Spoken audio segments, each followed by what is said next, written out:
Doctor ST. Hasan साहब हमारे साथ हैं। सर, महमूद मदनी ने कहा है कि इस्लाम कहीं बाहर से नहीं भारत में आया है और भारत में इस्लाम सभी धर्मों में पुराना है।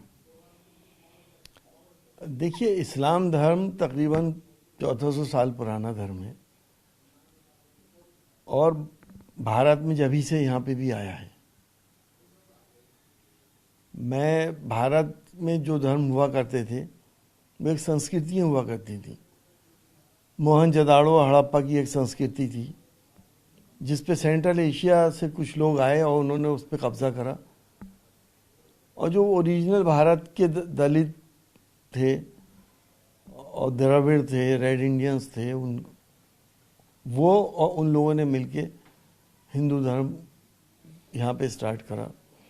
मैं बहुत ज़्यादा इतिहास नहीं जानता हूँ, लेकिन धर्म तो अलग अलग सभ्यताएं, अलग अलग धर्म हिंदुस्तान में आए और इस्लाम 1400 साल पहले यहाँ पर आया। वो कह रहे हैं कि इस्लाम कहीं बाहर से नहीं आया है, बल्कि हजरत मोहम्मद जो है यहीं पर, जो इस्लाम जो है यहीं से शुरू हुआ, सबसे पुराना है। नहीं, मैं ये बात से सहमत नहीं हूँ कि हजरत मोहम्मद सल्लल्लाहु अलैहि वसल्लम मक्के में पैदा हुए थे। मदीने और मक्के और सऊदी अरेबिया के अंदर उन्होंने इस्लाम को प्रोपेगेट करा और इस्लाम को लेकर आए, और अल्लाह का मज़हब था ये, और अल्लाह ने जो उनको हिदायत दी वो इंसानियत और इंसानों में उन्होंने उसको ट्रांसफ़र करी। तब मानते हैं कि इस्लाम सभी धर्मों में पुराना है, क्योंकि यहाँ तो माना जाता है कि हिंदू धर्म जो है वो सनातन धर्म है, सबसे पहले हिंदू धर्म आया। देखिए, ये तारीख़ में दायरे इस्लाम तो सिर्फ 1400 साल पुराना है। उससे पहले ईसाइयत थी, यहूदी थे। हिंदू धर्म के बारे में मुझे बहुत ज़्यादा नहीं मालूम क्या ओरिजिन था इसका। ये कंट्रोवर्सी ये नहीं है कि धर्म में, देखिए सारे धर्मों ने इंसानियत सिखाई है, इंसान को किस तरह से अपनी ज़िंदगी गुजारनी चाहिए वो सिखाया है। लोगों ने डिस्टॉर्ट कर लिए और हर धर्म वाला अपने को सुपीरियर समझने लगा एक दूसरे से। ये सबसे बड़ी विडंबना है। और जबकि सारे इंसान, सारे धर्मों के मानने वाले ये मानते हैं कि पैदा करने वाली एक ज़ात है, एक शक्ति है। कोई अल्लाह कहता है उसे, कोई ईश्वर कहता है, कोई गॉड कहता है, कोई वाहेगुरु कहता है। सब लोग उसकी इबादत करते हैं, उसकी पूजा करते हैं। हमने इंसानों को बांटकर एक दूसरे से सुप्रीमेसी दिखाकर आपस के अंदर रिफ्ट पैदा कर दिए और प्रॉब्लम्स पैदा करी। मदनी साहब ने एक बात और बोली है कि ये देश जितना नरेंद्र मोदी का है, मोहन भागवत का है, उतना ही ये देश महमूद मदनी का भी है, यानी कि सबका है। ये बिल्कुल सही बात है। ये देश सबका है। हिंदू, मुसलमान, सिख, ईसाई इस देश में रहते हैं और हम सब ने मिलकर जंग आज़ादी लड़ी और अंग्रेज़ों से मुक्त कराया। किसी का योगदान किसी से कम नहीं है, सब ने अपना योगदान दिया।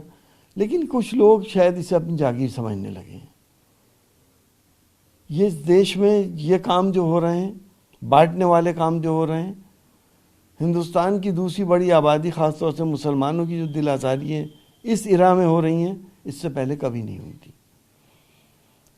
उन्होंने गालिबन यही सोच के कहा है कि देश पे सबका अधिकार है और सबका हक है और ये देश सबका है, और इस बात बिल्कुल ठीक भी है। ये तो हर आदमी मानता है, मोहन भागवत जी भी मानते हैं, और मैं समझता हूँ नरेंद्र मोदी जी भी इस बात को मानेंगे और मानते हैं। लेकिन कहीं ना कहीं एक बड़ी आबादी को ये एहसास हो रहा है कि हमारे साथ सौतेला व्यवहार किया जा रहा है। देश के अंदर जो कानून बने, CAA आया, जिसके अंदर अगर कोई प्रताड़ित होकर मुसलमान हिंदुस्तान में शरण लेना चाहता है तो धर्म के आधार की वजह से उसको शरण नहीं मिलेगी। 3 तलाक का बिल आ गया, शरीयत में मदाखलत हुई और मुस्लिम पर्सनल लॉ बोर्ड की बात नहीं सुनी गई। 370 हटा दी गई, 371 बरकरार रखी गई। उसका नतीजा क्या हुआ कि देश के अंदर कभी हिजाब पे परेशानी होने लगी, कभी अजान पे होने लगी, कभी नमाज पे होने लगी, कभी मस्जिद और कभी मदरसे, और हद तो ये हो गई कि वो ज़ात पाक जिसके लिए हर मुसलमान अपनी जान और माल, इज़्ज़त, आबरू की कुर्बानी दे सकता है।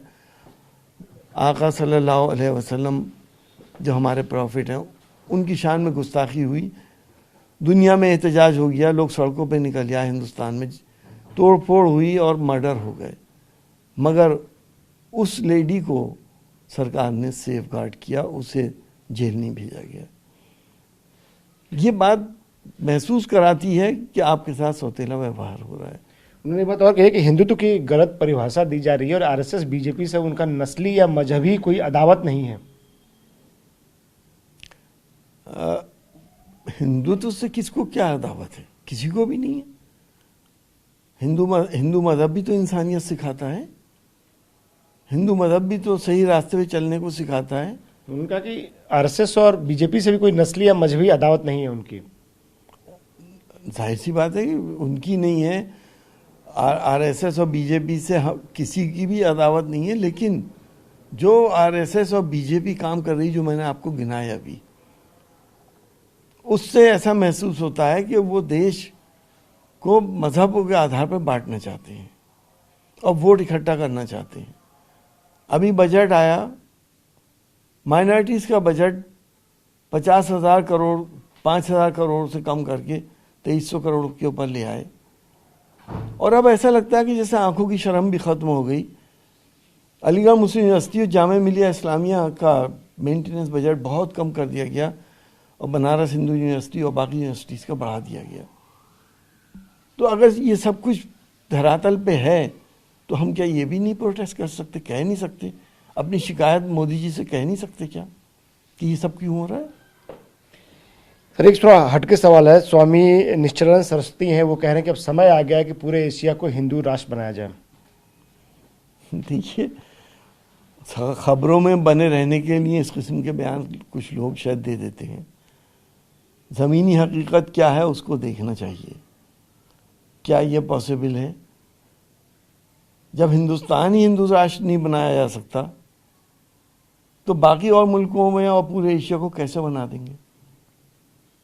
तो ऐसे बयान को क्या मतलब निकालते हैं आप? क्यों दिए जाते हैं ऐसे बयान? बस, और आप लोग चला देते हैं, बने रहते हैं खबरों में और डिस्कशंस होने लगते हैं इन लोगों के ऊपर। और कुछ बहुत से लोग ये शायद यकीन भी कर लें कि शायद ऐसा मुमकिन है, लेकिन हम कहते हैं फूल्स पैराडाइज में नहीं रहना चाहिए। शुक्रिया हमसे बात करने के लिए। कैमरा गजेंद्र के साथ आनंद प्रकाश पांडे, टीवी 9 भारत।